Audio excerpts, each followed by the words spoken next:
Shalom alaihim Bapak Ibu dan saudara-saudara sekalian sidang jemaat Philadelphia yang dikasihi Tuhan Yesus Kristus.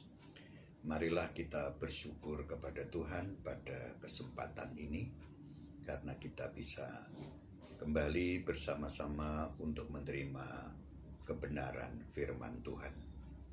Namun lebih dahulu marilah kita awali dengan doa. Ya Tuhan Yesus, kami bersyukur karena Tuhan masih menganugerahkan kesempatan bagi kami untuk kami menerima sebagian daripada firman-Mu. Tuhan, berikan kepada kami pikiran yang terang, hati yang terang, dan berikan kami juga telinga seorang murid yang rindu mendengar kebenaran firman-Mu. Berikan kepada kami hati yang lembut, sehingga dengan rendah hati kami bisa menerima kebenaran firman-Mu. Berikan kepada kami pikiran yang cerah untuk kami dapat memahami firman Tuhan. Terima kasih, di dalam nama Tuhan Yesus Kristus kami berdoa. Amin. Selamat berjumpa kembali Bapak Ibu dan saudara sekalian yang dikasihi oleh Tuhan. Bersyukur kepada Tuhan tentunya karena kita masih dianugerahi Tuhan kesempatan untuk kita bersama-sama menerima kebenaran firman Tuhan. Firman Tuhan pada pagi hari ini saya beri tema hutang harus dibayar. Jadi bagi siapapun yang punya hutang, baik kita sebagai anak-anak Tuhan, apabila kita punya hutang memang harus kita bayar, karena itu merupakan suatu konsekuensi tanggung jawab yang harus kita buktikan. Berani hutang, berani membayarnya. Kadang-kadang timbul pertanyaan demikian. Bolehkah orang Kristen itu berhutang? Berdosakah orang Kristen itu apabila berhutang? Ya, saya berikan jawaban sesuai dengan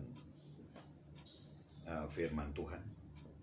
Orang Kristen boleh hutang, tetapi dengan catatan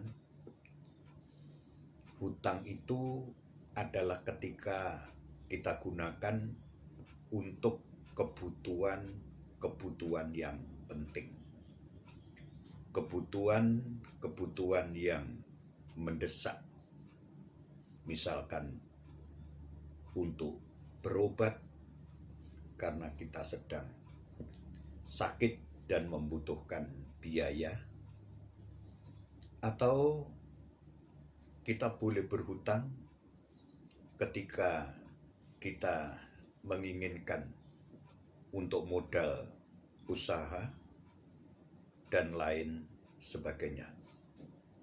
Dalam hal-hal itu kita boleh berhutang. Yang tidak boleh adalah punya hobi hutang. Itu yang tidak boleh. Ya. Yang tidak boleh adalah hutang kemudian tidak mau membayar.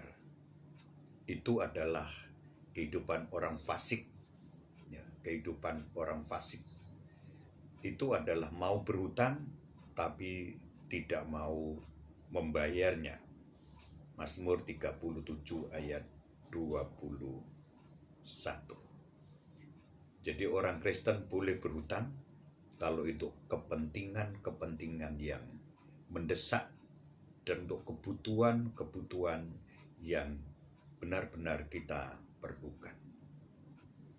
Kita kadang-kadang menjumpai orang berhutang hanya untuk membeli pakaian yang bagus, menurut saya itu tidak bijaksana. Kadang-kadang kita menjumpai orang Kristen punya hutang hanya untuk membeli HP yang lebih bagus. Kadang-kadang kita juga menjumpai orang-orang Kristen yang berhutang untuk rekreasi. Saya pikir hal-hal seperti itu tidak terlalu penting, bukan kebutuhan yang mendesak. Ya.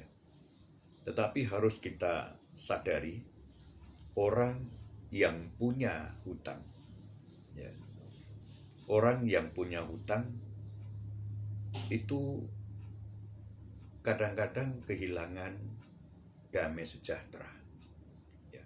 Kehilangan ketenangan, juga kehilangan ketenteraman. Mengapa?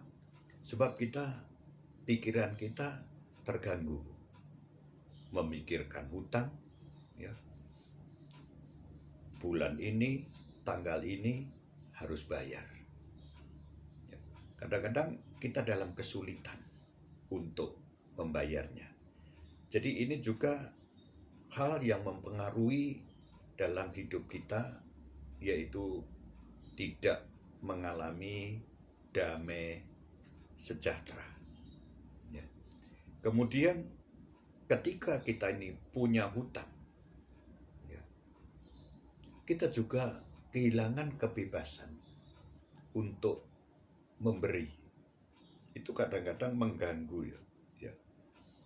Kita tidak bisa memberi orang lain, tidak bisa melakukan sesuatu untuk orang lain karena kita sendiri adalah punya hutang.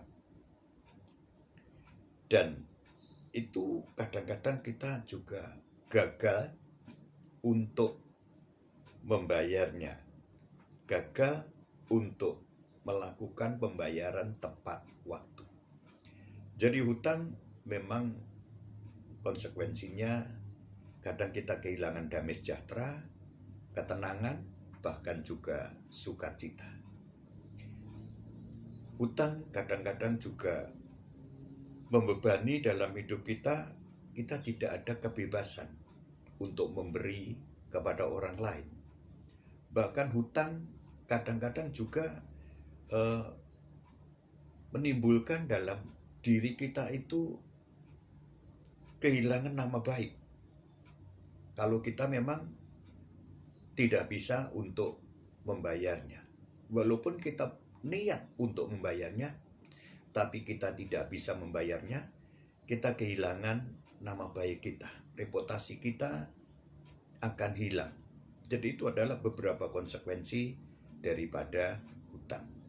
Tapi pada dasarnya hutang boleh, seperti yang saya sampaikan di depan tadi, karena betul-betul kebutuhan yang urgent, ya, kebutuhan yang mendesak, karena untuk berobat, pergi dokter, atau juga untuk modal usaha. Baiklah Bapak Ibu, kita akan baca teks kita dalam surat Roma pasal yang ke-13. Surat Roma pasal yang ke-13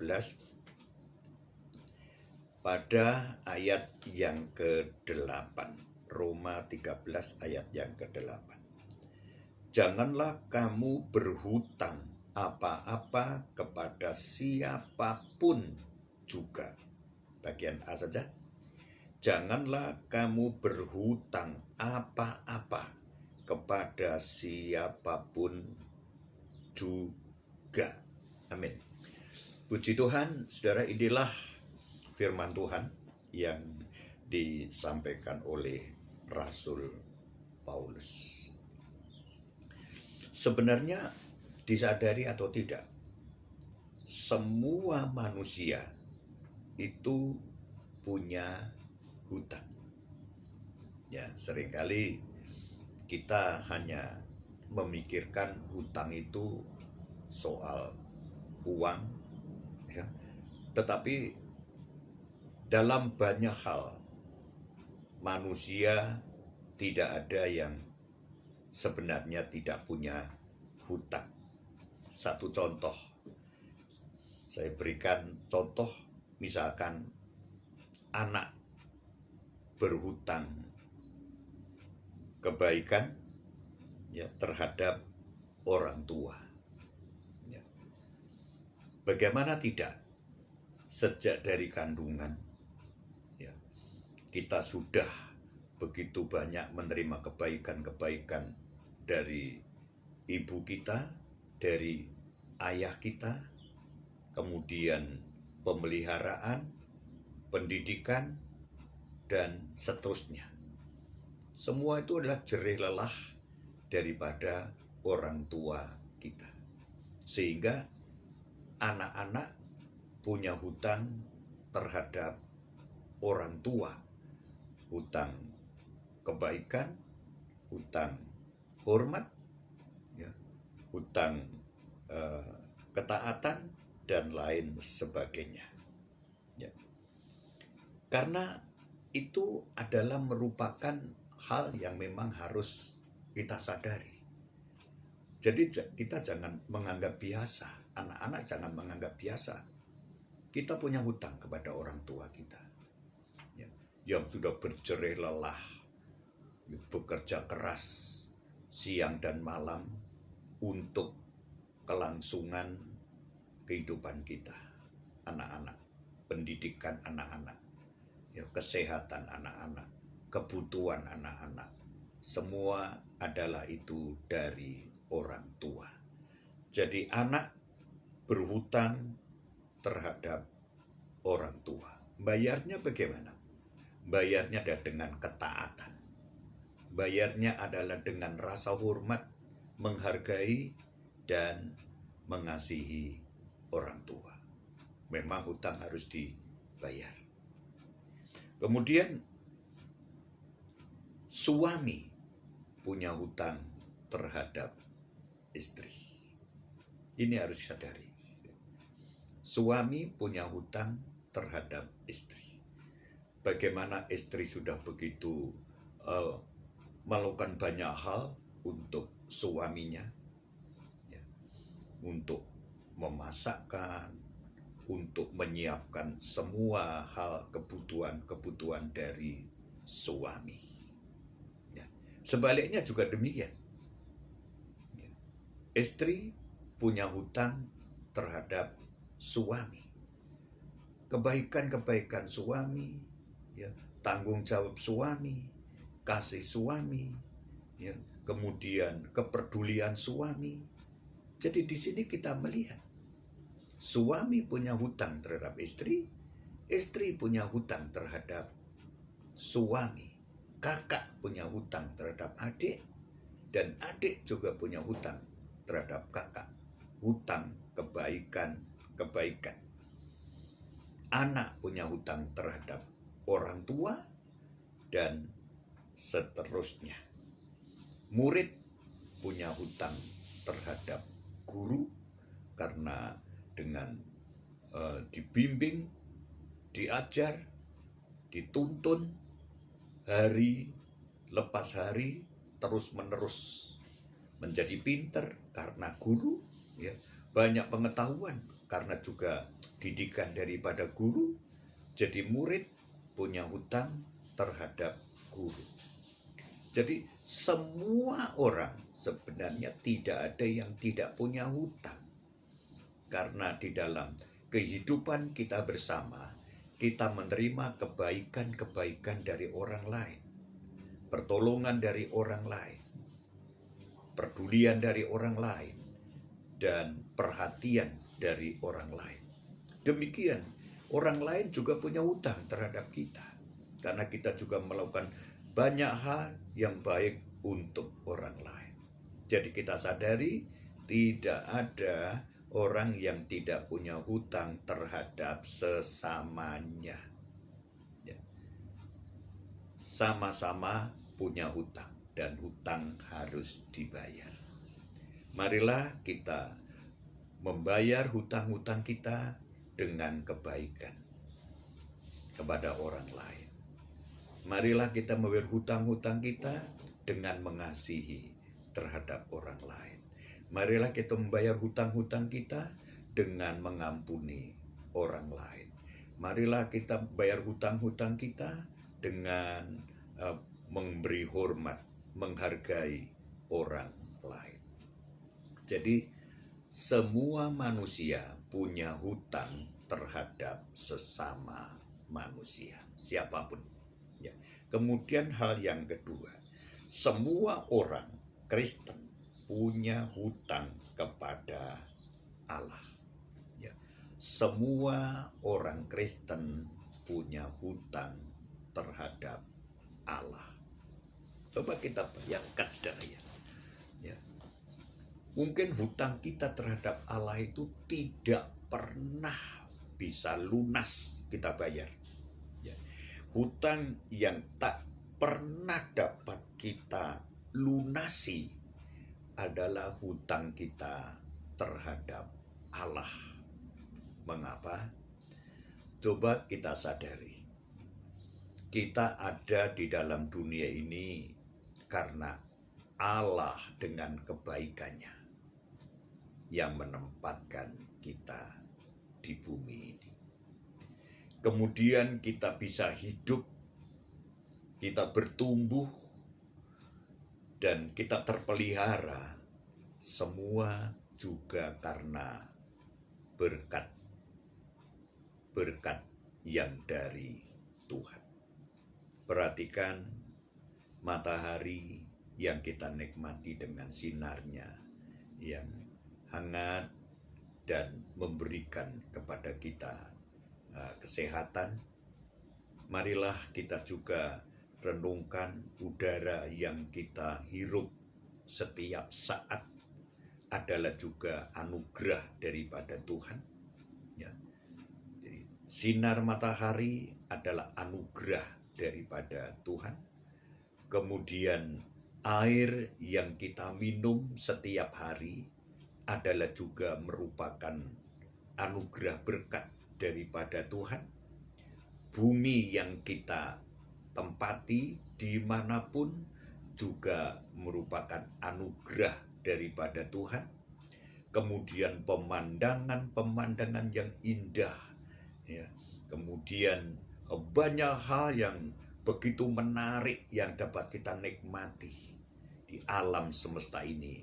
Semua itu adalah anugerah daripada Tuhan yang diperuntukkan kepada kita. Jadi kita semua yang ada pada kita adalah milik Tuhan dan itu kita nikmati bersama. Bukankah ini juga kita punya hutang atas kebaikan, berkat daripada Allah. Semua yang ada pada kita, yang kita nikmati adalah anugerah Tuhan. Kita punya hutang, ya, hutang yang tidak mungkin dapat kita lunasi dengan cara apapun. Hutang berkat kebaikan daripada Tuhan. Tetapi yang kedua, kita adalah punya hutang terhadap Allah, ya, yaitu hutang hidup, hutang nyawa, hutang keselamatan. Bukankah kita sebagai orang-orang yang berdosa seharusnya kita itu binasa, ya, seharusnya kita itu masuk hukuman yang kekal, tetapi oleh korban Tuhan Yesus Kristus di atas salib, dia menderita, dia sengsara, dia dihina, ya, dia mengalami semua penganiayaan yang kejam, dihujat, dikutuk.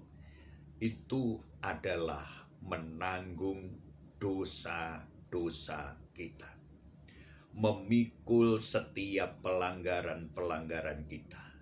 Semua dosa kita ditimpakan kepada Tuhan Yesus. Semua pelanggaran-pelanggaran kita, semua adalah ditanggung oleh Tuhan Yesus. Sampai mati di kayu salib untuk mengganti kita. Ya. Kita adalah orang-orang yang punya hutang nyawa, hutang hidup terhadap Allah. Karena hanya kemurahan Allah yang menyebabkan kita menjadi orang-orang yang diampuni dosa-dosa kita.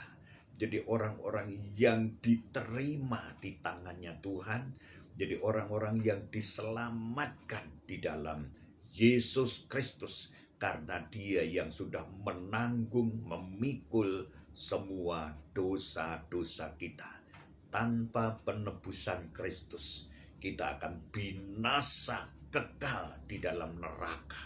Tetapi kita sungguh-sungguh telah dipindahkan dari kematian kepada kehidupan oleh penebusan Kristus. Dari hukuman yang kekal kepada keselamatan yang kekal oleh kematian dan kebangkitan daripada Tuhan kita Yesus Kristus. Itulah hutang yang tidak mungkin dapat kita bayar dengan lunas pengorbanan Kristus bagi kita. Ya. Kemudian kita juga punya hutang yang harus kita bayar. Ya. Punya hutang yang harus kita bayar, yaitu hutang Injil. Ini saya bacakan dalam surat Roma. Dalam suratan Roma pasal 1 ayat 14. Surat Roma pasal 1 ayat yang ke-14. Saya bacakan demikian. Aku berhutang baik kepada orang Yunani maupun kepada orang bukan Yunani, baik kepada orang terpelajar maupun kepada orang tidak terpelajar. Itulah sebabnya aku ingin untuk memberitakan Injil kepada kamu juga yang diam di Roma. Roma 1 ayat 14 dan 15. Inilah pengakuan Rasul Paulus. Ya. Dia katakan, aku punya hutang terhadap Injil. Jadi memberitakan Injil itu seperti kita punya hutang yang harus kita bayar. Ya.